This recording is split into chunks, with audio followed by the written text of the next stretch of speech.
You are listening to the Horse Radio Network, part of the Equine Network family. This is episode 241 of Horsemanship Radio, brought to you by HandsOnGloves, the all-in-one revolutionary bathing, grooming gloves. Horsemanship Radio is a part of the family of the Horse Radio Network.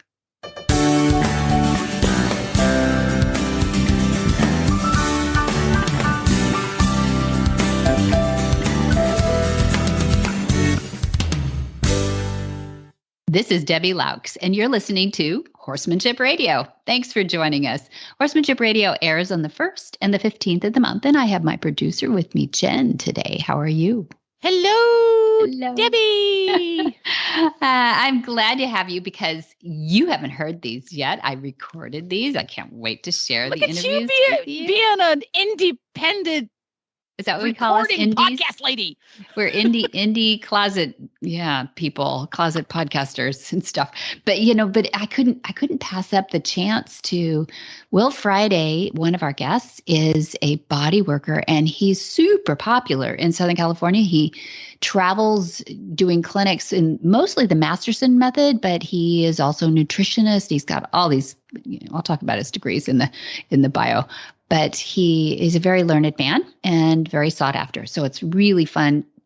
We had a clinic here at the farm, and I was so happy that we could pin him down. But he said it sold out and doubled with a wait list on the sellout. So we've got another 12. I think he caps it at 12, and we've got another 12 spots that we know we can fill. So we're going to have these pretty regularly, maybe 2 or 3 times a year on the farm. And so I'm, maybe I should get certified, and so I know what I'm talking about here. But he is great. So the clinics that you have there, are they clinics where the people who are going to the clinic are able to put their hands on some horses and do some things? Absolutely. They do all weekend long. Yeah, I know, it's very hands-on, very cool. And we brought transition horses out here. Those are the ones that we have up for adoption.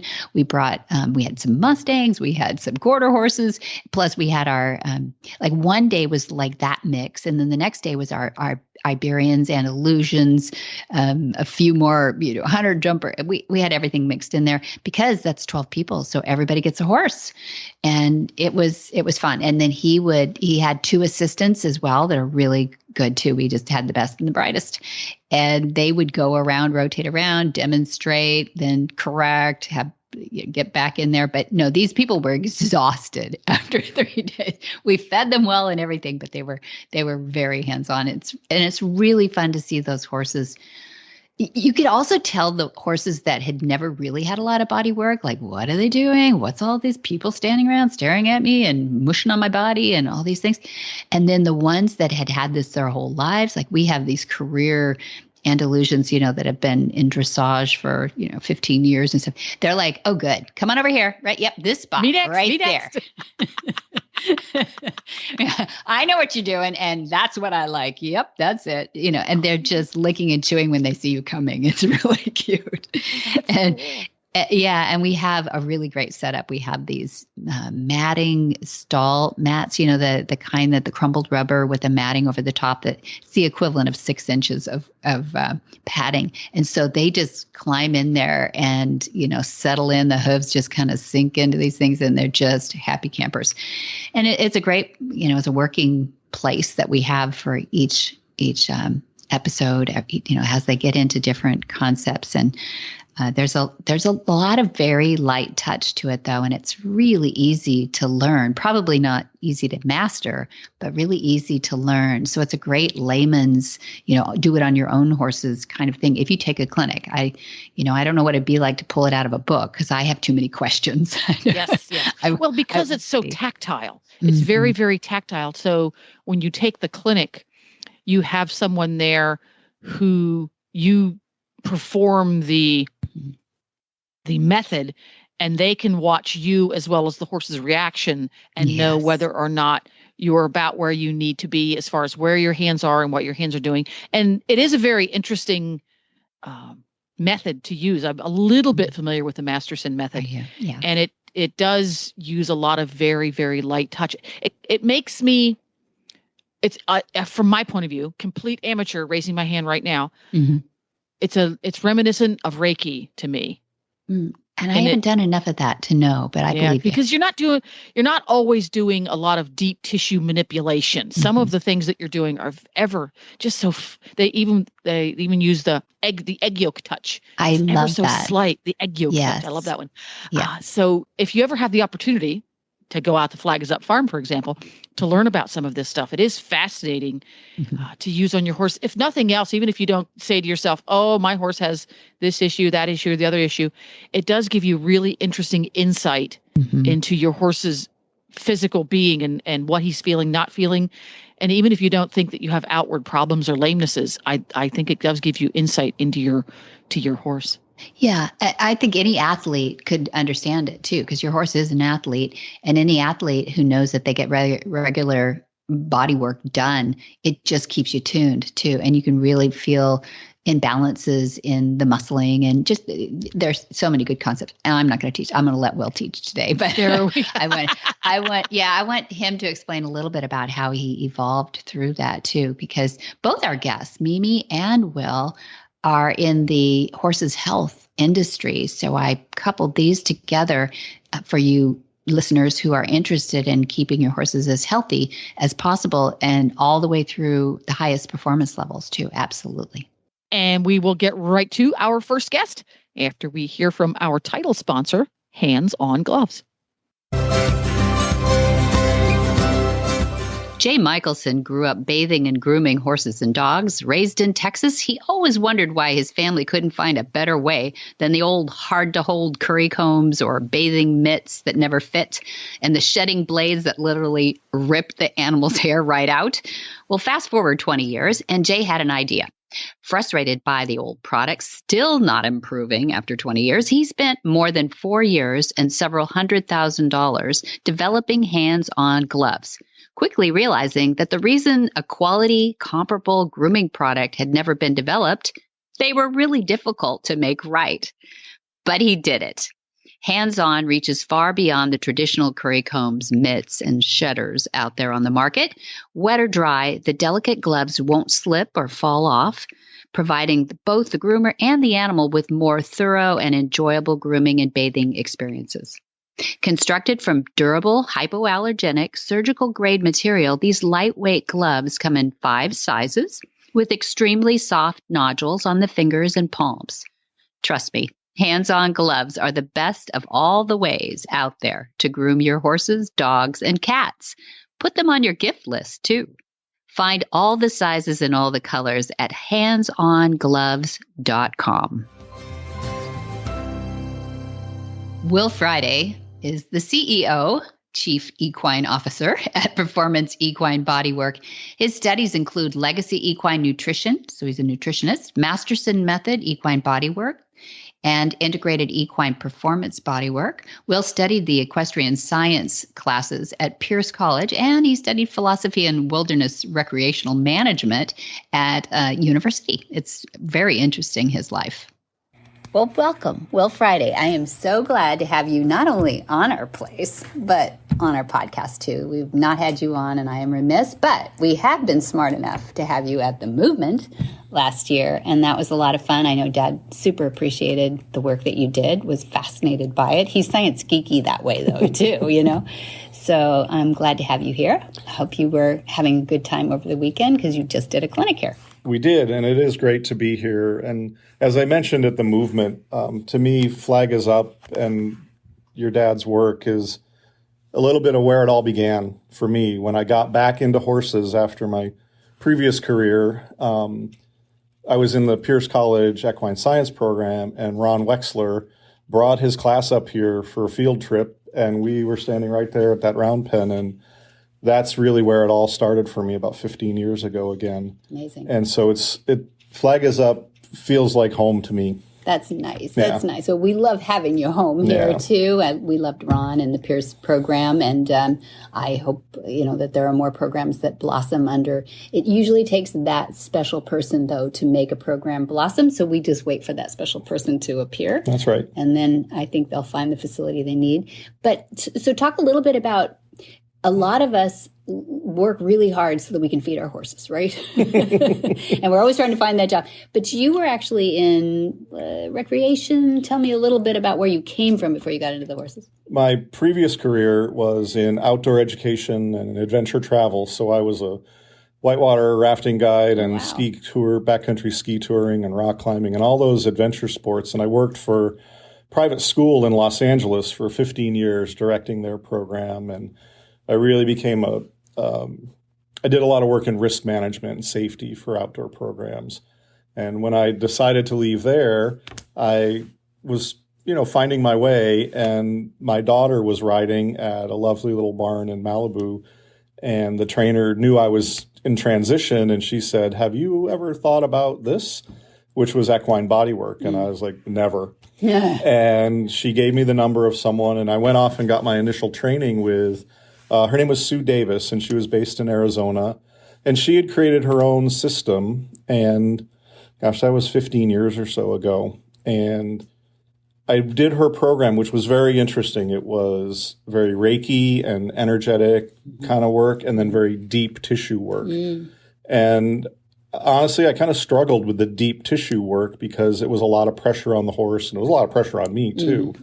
And then I met Jim Masterson at the Horse Expo, and the rest, as they say, is history. Well, I'd like the part of the story in Malibu, I think it was, where they said, wow, you picked up that foot, and that horse doesn't let you pick up his feet.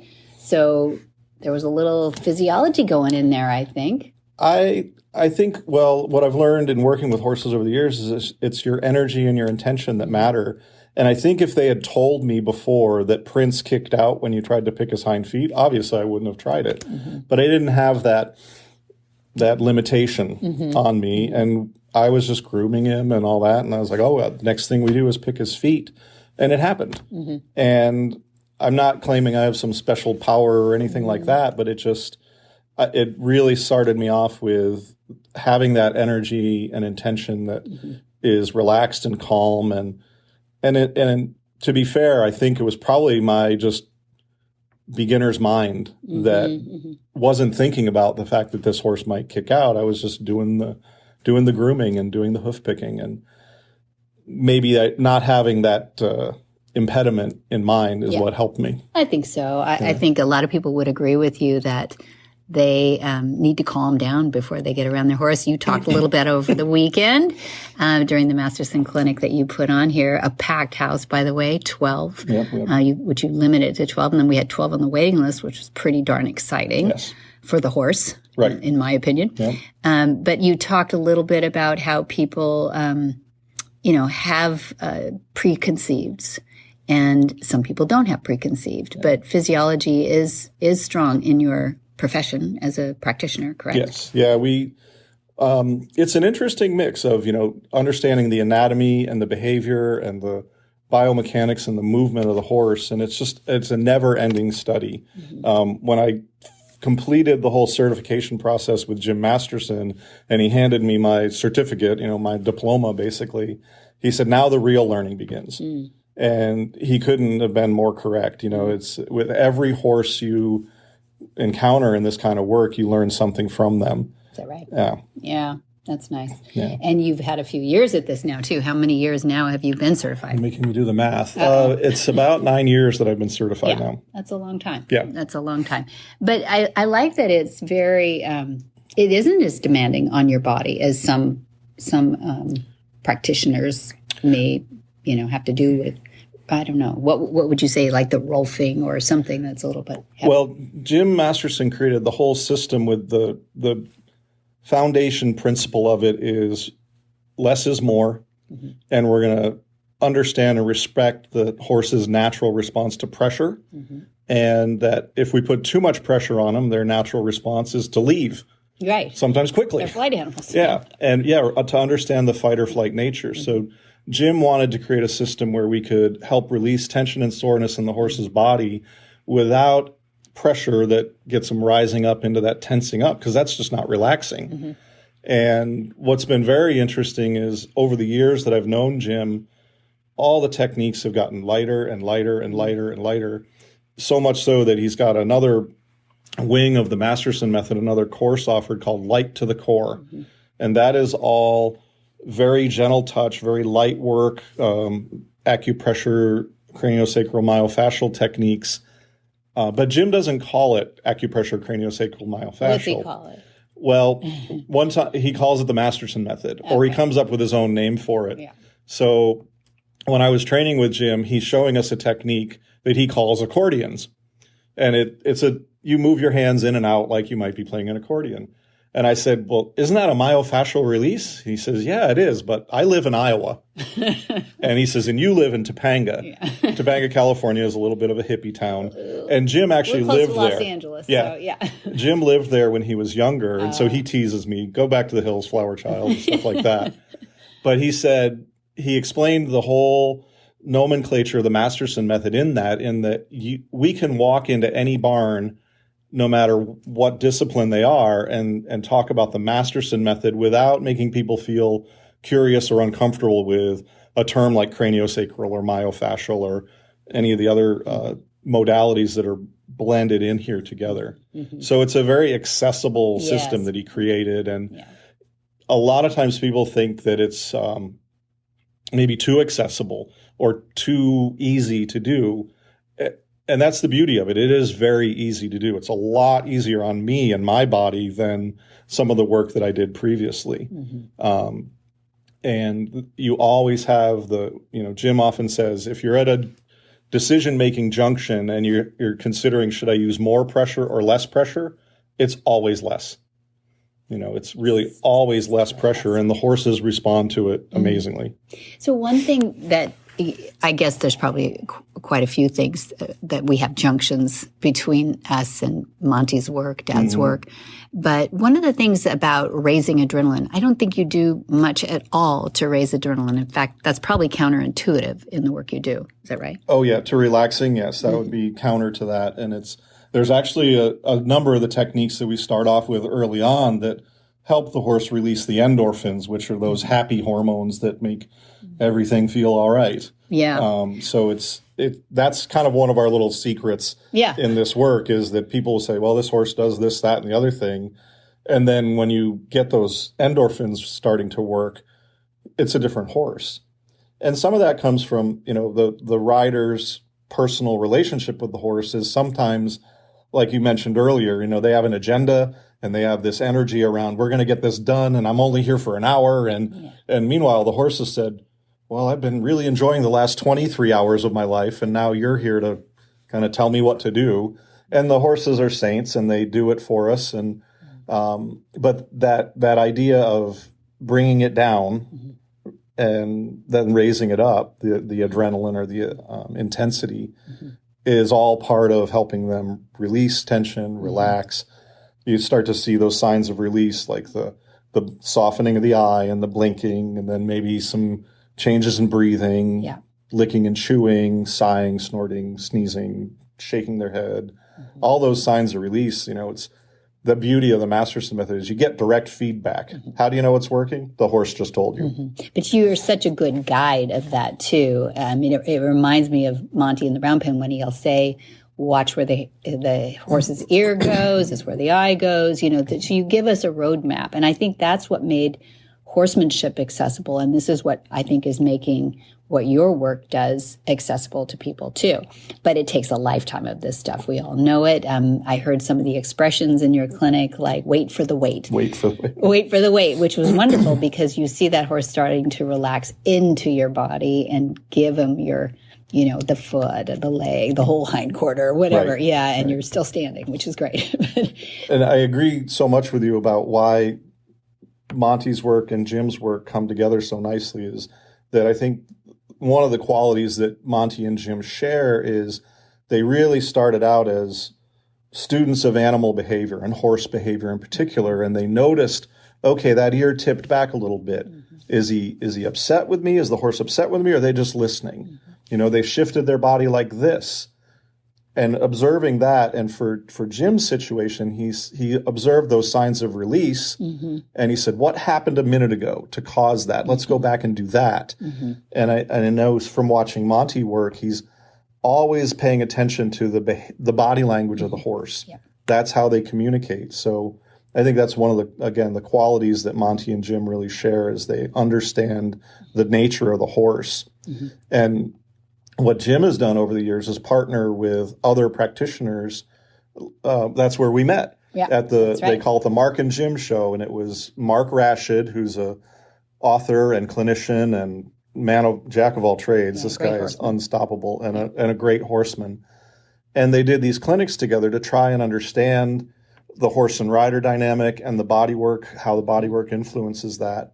And now they've also added a third party into this, which is Dr. Stephen Peters, who really talks about how the horse's brain works. And I'm so grateful to have that experience with them because a lot of times we get a story from the horse owner about how they behave and what they do and things like that. And I learned from Mark Rashid, who learned through his years of experience and through working with Dr. Stephen Peters, is Mark has this lovely way of saying to somebody after they've told him this story, he says, well, that's a lovely story, but it really has actually very little to do with what's going on here. And it's these things we make up about the horse. And we project ourselves, our strengths and weaknesses, our insecurities, all that to the horse. And to really start to understand how horses work and what they really need to be comfortable and survive is a huge part of both Jim and Monty's work. Mm-hmm. Yeah. And I know in common with Monty, you have off-the-track thoroughbreds in your lexicon, as he is, he put horses on the track, right. And then what happens there, and then we get them back now. We have a program called the Mustang and Transition Horse Program, and our lives intersect a little bit on that as well. So you've been working with some thoroughbreds. I was really fortunate when I was building my career in this to have met a couple of small animal veterinarians down in the Thousand Oaks area, Ken and Cheryl Fulop. And they owned a few racehorses. They were, trying to go make the big time. But they were doing it right. And they actually had a lot of roots here in the San Ynez area with some of the old school horsemen who said, we got to give these racehorses a solid foundation, and then we'll go to the track and we'll have their racing career. But if they have that solid foundation, they'll have a greater success in their after career. And they called their organization Thoroughbred Education Foundation. And Dr. Ken introduced me to people at Santa Anita, and I worked on horses on the backstretch. And I only worked with one trainer there, though, because he was the one that meshed with me and my beliefs and I learned so much working with him. He was a former jockey, now trainer. He exercise rode his horses. He was out there every morning with the other exercise riders, and he had a very different approach. And to this day, I get calls from people who have adopted Old English Rancho was the family farm. I adopted an OER horse, and I'd go there and, I know this guy from the track, or I know that mare. Lovely that they're still out there. And their approach was allowed them. There's two horses of theirs that I'm working with and following now. One of you was a multiple stakes winner, and the other one we called him Ready, Say, Go. And when we saw Ready, Say, Go for the first time at the track, I'm getting goosebumps saying his name. Awesome. He was like, look at him. He turned heads. And it wasn't too fast. He had a decent career, but now he's 10 years old. He's being retrained for something, dressage or whatever. And they're sound and healthy because they had this really taking care of the horse first. And it wasn't all about the money, and it wasn't a bunch of better living through chemistry back there. So I was really grateful for the experience with working with Thoroughbred Foundation and Kenny and the Old English Rancho. And we're still good friends to this day. And that was a huge experience, a huge, part of introducing me to the thoroughbred and thoroughbred racing. And, thoroughbred racing has its challenges, but I just love watching them run. And they're well-bred, they're athletes, they're pedigreed, everything, right? Yeah. So they should be longevity. There should be longevity. Yeah, and saying to a thoroughbred you can't run is like telling a fish you can't swim. Exactly. It's what they're born and want to do. I've taken a lot of your time, and I really appreciate it. How do people get a hold of you? I'm on the web, on Facebook and website and Instagram, just Performance Equine Bodywork. Performance Equine Bodywork, Yep. Will Friday, under the Masterson Method website. So mastersonmethod.com. Mm-hmm. And they can find you here every once in a while too. So. I'm here about every 4 to 6 weeks at Flag Is Up to work with horses that are Nicole Chastain Price's clients, and then now Crystal's here. And that's it. And then more as we go along. I would love to do more. The clients I saw today were an offshoot of somebody hearing that I was here. Oh, and perfect. so that the word is getting out around here, and it's really lovely to come to Flag Is Up, and I really appreciate all your support for hosting the Masterson Method course this weekend. And we're going to put our heads together and find dates for a couple more in the next year, and then probably do another one of these on Would love nutrition. And another podcast. Yeah, there's a lot of information we didn't get to, but I appreciate your time today. It's been great to be here with you. Thanks. Hi, I'm Monty Roberts, and I'm coming to you now to talk about the Monty Roberts Online University. You know, there ought to be 6 months in everybody's life where they just live with their animals. I've been staying home, but 3 months now, I've been home with this virus thing, and the things I'm learning, we're bringing you a new series. What horses see, how horses see, and about horses seeing things. The online university is bringing you the last 3 years of my learning process, which I promise you is the learningest years I ever spent. The Monty Roberts Online University, you won't miss a minute of it if you get started on it. I love bringing it to you, and it's my shot to take my concepts to the next generation. Mimi von Zitzewitz started riding as a 4-year-old in Germany. When she was just 7, she moved to Uruguay, where she lived on a ranch with many horses. And it didn't take long until she witnessed how horses were broken in. Seeing how violently horses were treated, she swore to herself to find a better method and change the way horses were trained. So a couple of years later, she researched Monty Roberts' work, knowing that there was a lot more to learn. And in 2014, she went to Flag Is Up Farms to study at the Monty Roberts International Learning Center. And after that, she was determined to keep working and become an instructor, which she accomplished in May of 2018. Very young, our youngest instructor. Mimi has competed in show jumping and eventing and has worked with untouched horses at a ranch in Uruguay. And she's now studying veterinary medicine in Europe. Well, I'd like to welcome Mimi, our certified instructor from Uruguay/Germany/Solvang a while back. But I'm really pleased to actually be able to sit down with you. Where are we right now, Mimi? Well, we're in the intern house at Alamo Pintado Equine Medical Center. And yeah, there's a couple of people coming in and out. So. I think they're washing their dishes. You guys live here, right? Yes. Yeah.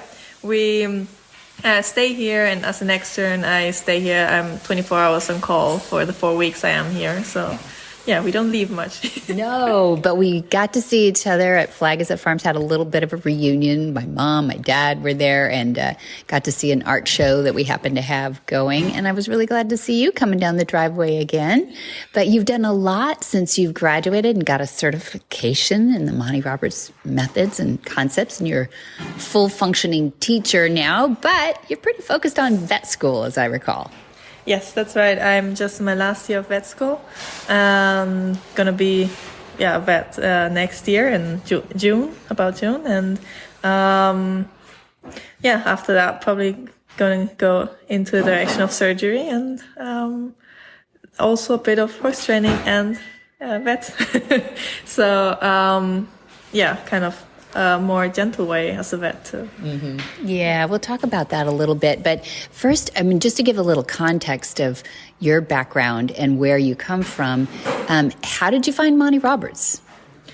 Well, that's actually quite interesting. So, the best friend of my stepdad is the godfather of Andreas Jacobs.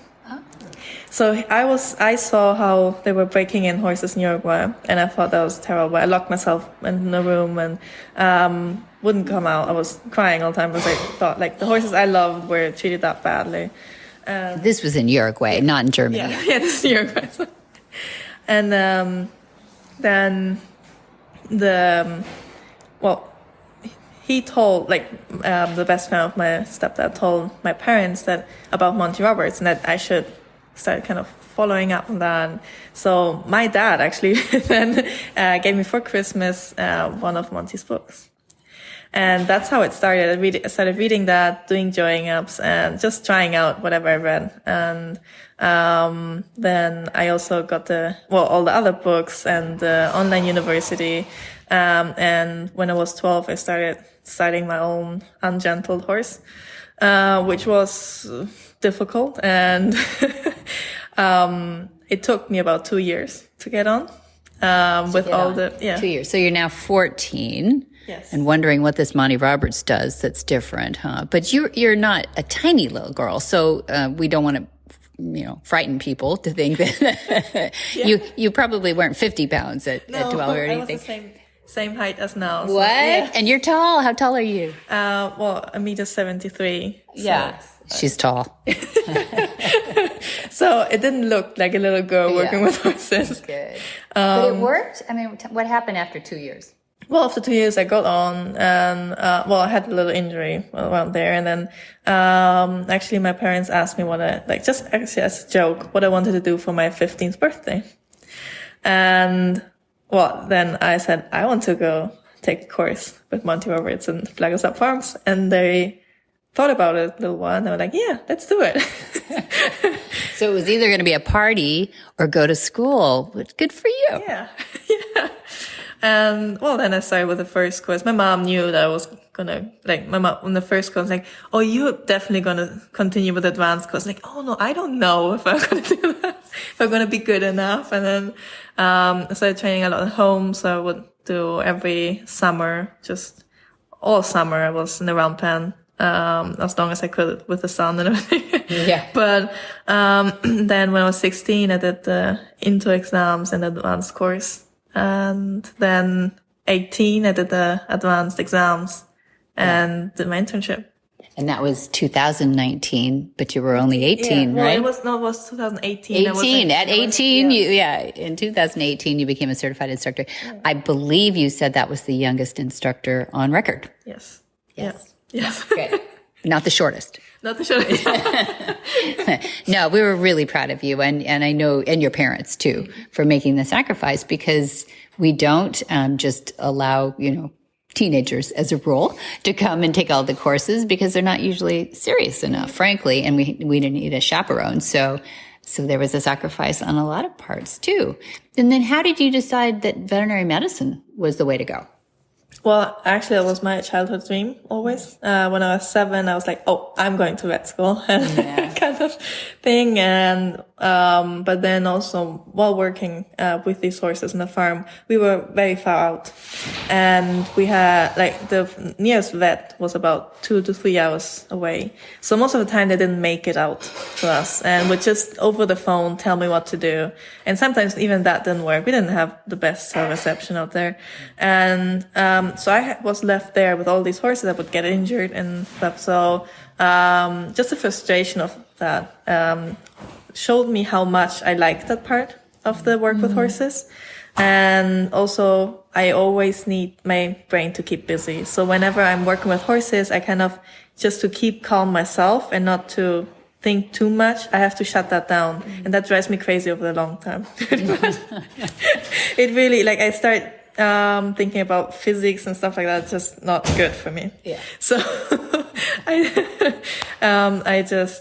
needed that part. And, I loved every second of vet school, except maybe some courses. Well, there's always something. Yeah. But most of the time I really loved it. And still now, I don't mind getting up in the middle of the night just to, if there's coming a colic or anything like that. So, and then I also, when I got into the clinics, saw, how much this work I did before with all the horse training helped me in the clinics. And yeah, I think you did say something to me about how sometimes they'll lean on you for answers, because there are a lot of vet students who've only worked with small animals.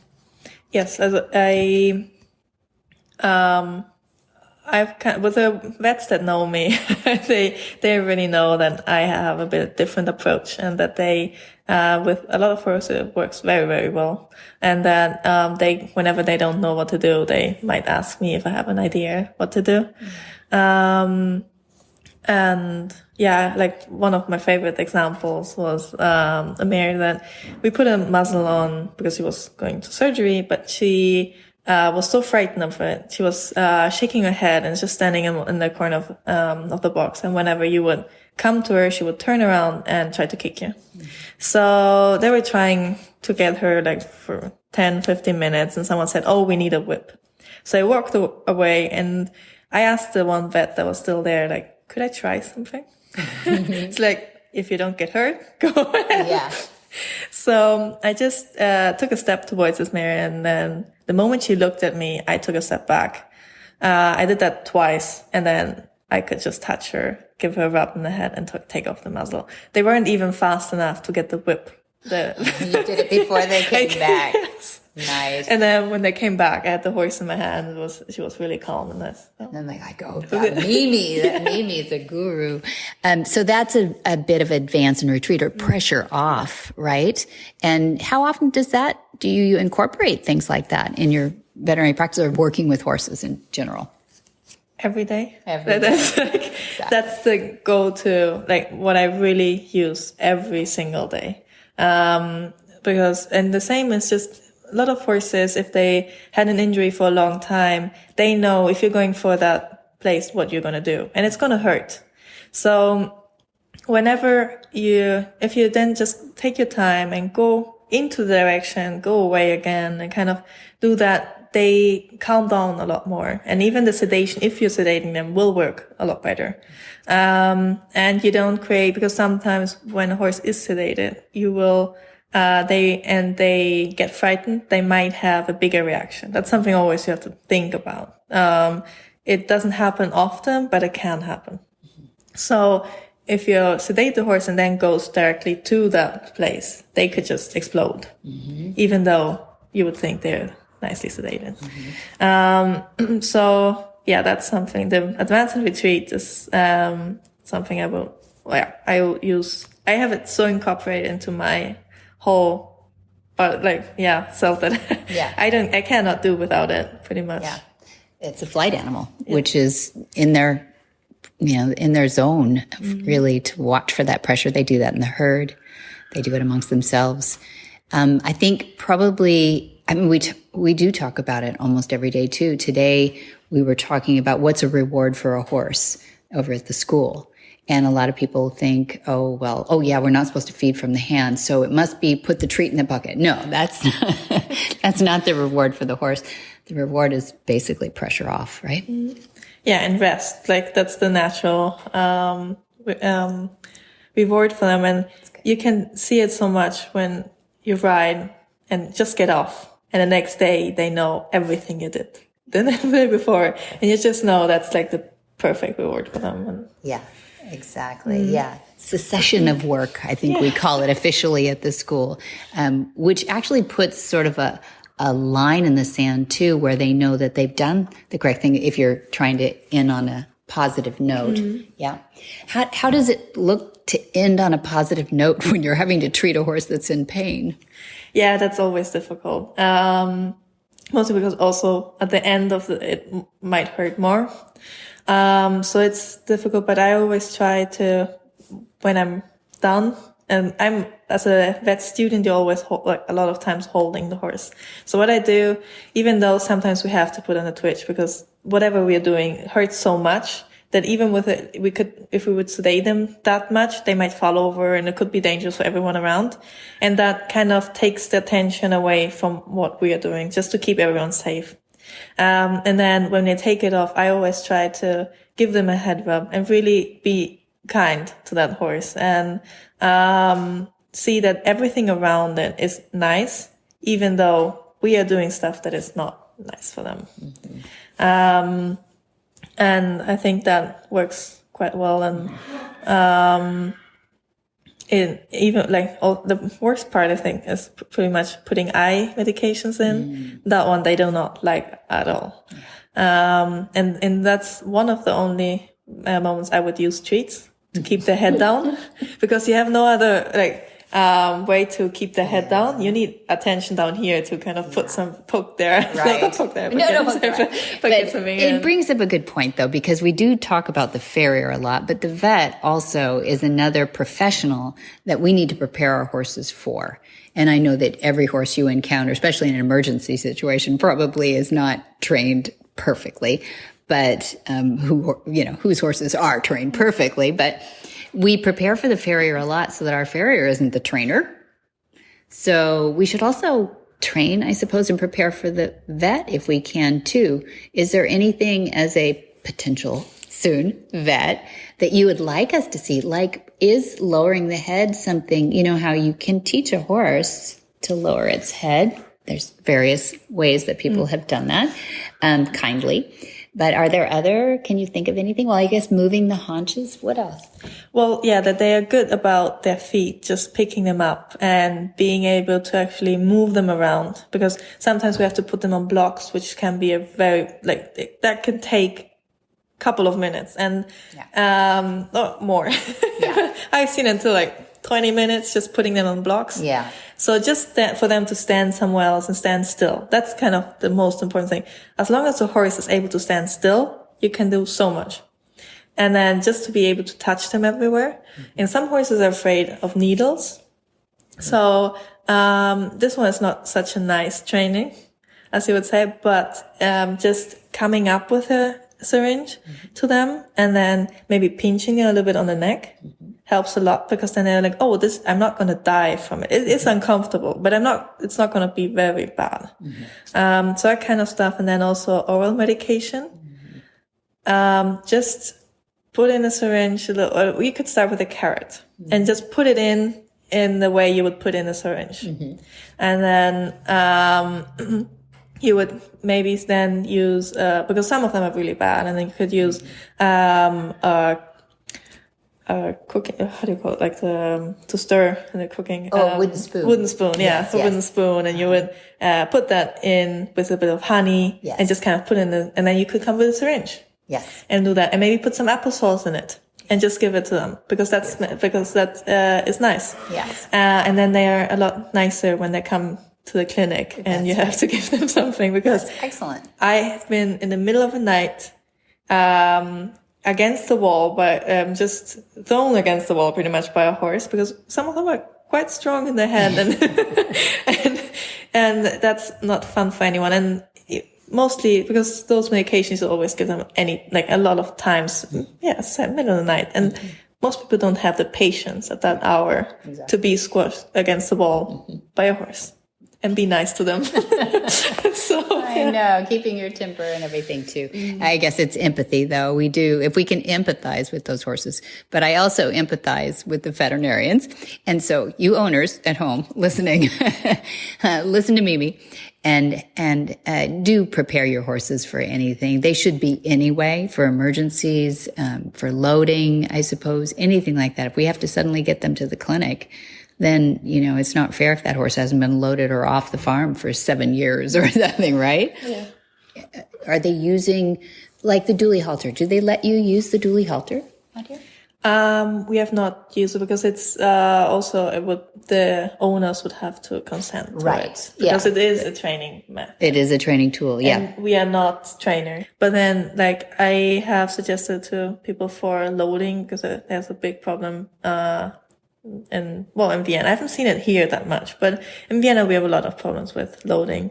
And we have done just putting the lead rope over the nose, and suddenly the horse walks in. So it's you should buy that halter. Yeah, exactly. Yeah. But I don't I prefer not for them. Well, I think what you're saying is, owners, train your horses at home, get them prepared for these as much as you possibly can. Because I know, like, in the case of, we've had some wildfires in California, we have these dry hills and we have oak trees that catch on fire real easily. And a lot of people do get into a panic of not being able to load their horse. And horses, unfortunately, want to stay in their stalls. They tend to want to do that instead of run away. So again, there's not a lot of training you can do on that, but, except that if your horse trusts you and will come with you, and probably a dually would help too. But, that's kind of a specialty thing in California, but, you probably don't have that problem in Vienna. No, we don't have wildfire in Vienna, but yeah, the training of the horses is so important. I see it here a lot, that in Western riding, you do a lot more groundwork with the horses. And these horses are so nice. They're just standing there. You can do, but most of them, not all of them, but most of them are very nice, and you can actually work with them really well and just have to give them low sedation, or even some of them you don't even have to sedate. We had some here this week. You could pass a nasogastric tube through the nose without any sedation. That's wonderful. Yeah. But then you get a warm blood, where in the English world, you do not do that much groundwork. That's something I've talked a lot with people in Vienna. I'm glad. Because, and these horses then, for one, they're a lot bigger. They're a lot stronger. Yeah. And they know it. Because most of them don't have any limits. They just walk over you and they get very little training on the ground. So it's a nightmare for every vet. Yeah. Because if you cannot even hold the horse still, you cannot do the exam as you want to. So it's also bad for the owner, because in the end, you will get worse results than you would get with a trained horse. So like here is an example. We have a standing MRI here. And the horses have to stand still for a long period of time. They are heavily sedated, but still, if you have one that moves around a lot, you will not get good quality of images. Yeah. So then the vet is like, well, I guess this could be it, but I'm seeing some blurry lines on here. I have no idea what. Yeah, that's tough, because you do have state-of-the-art equipment here at Alamo Potato. They always seem to get the first of everything that's, cutting edge in the world. And so when you say that, like, you could get really clear images in this MRI machine if the horse would just hold still. Yep. Yeah, that's tough. So the same as with x-rays. You would get, for sales, for example, if you're going to do nice x-rays, at some point, if you're taking the 5th reshoot, at some point the vet said, okay, that's it. We are going to use this okay x-ray. Right. And then the buyer will be, I cannot see everything on this, so I might not buy it. Right. So it is actually also really good for the owner to have a horse that stands well. Yes, good results. And what does Dad always say is, who here has ever seen a spoiled child? And everybody's seen a spoiled child. And who here has seen a happy spoiled child? Well, the horse isn't happy if they're moving around and futzing around and everything, and they've been allowed to. They're never as comfortable as the horse who's just been taught it's okay to stand still and be chill for a little while. Yeah. Yeah, definitely. And also, the whole environment changes. So even people are going to be so much kinder to that horse than they will be. And then also, if you have a horse that is standing very quietly, most vets would be, even if they're injecting joints, they're like, we will try it without the twitch. But if the horse is running around all the time, they're like, we're putting the twitch on and sedate him and make sure that everyone stays safe. Because that's the first rule. That's right. Everyone has to stay safe. That's right. So more admonishment to train your horse as well. Well, where do you go from here, Mimi? What's your schedule? Because tomorrow, I think, is your last day as an extern here. I think I heard you hint it would be wonderful to be an intern here sometime too. And people can look on Alamo Potato in Los Olivos, California, to read more about this wonderful place. But it has a great history, and I'm sure it would be quite an honor to be an intern here. But I know you're headed to New Zealand, I think you said. Yeah. So after this, I'm going back to Vienna for my last semester at school. And then I have 2 months in New Zealand. One is vacation, the other one is an externship there, in near Cambridge in New Zealand. And then I have 6 more weeks in Germany of externship, 2 weeks in England, and then a couple of weeks in Austria. And after that, I'm applying for internships. One is going to be here, definitely, very high on the list. Okay. And then also, I already applied at Woodinville in Kentucky. Woodinville is wonderful too. Yeah. And I will apply in a couple more places in the States and Canada. But yeah, I want to do internship and residency in the States and then probably go back to Europe. Yeah, good. But let's see what happens. Those warm bloods need you. That's okay. Well, it's really fun to get to see you again and catch up a little bit. I really appreciate you as a vet and as a good student and a young one too of the Monty Roberts methods. And we want to kind of follow your story and see what we learn from you too. Well, yeah, I hope I learn a lot myself so I can kind of, give that to other people and also do some courses for vets and techs that might need a bit of help and a nicer direction that they're going. And I'm sure that, you veterinarians are smart people. I'm sure there's a lot of people who are begging for that kind of background. If they're not able to work with a lot of large animals, you are a big help in that circle. And we'd love to see you maybe explore some of those courses or clinics or something that could help some of those vet students too. So thanks for joining us on Horsemanship Radio. Thank you for having me. Some people don't think horses and people communicate. We call those people not horse people. Not horse people don't know you and your horse share a unique bond, or that your horse knows you know they like your dogs. But not so much the barking. At Sentinel Horse Nutrition, we don't knock not horse people. We're too busy focusing on horse people's horses. With extruded nugget feeds for exceptional nutrition and formulas for every need, our wide choice of feeds makes it easy to find the fit for your horse's health. Find theirs at feedsentinel.com.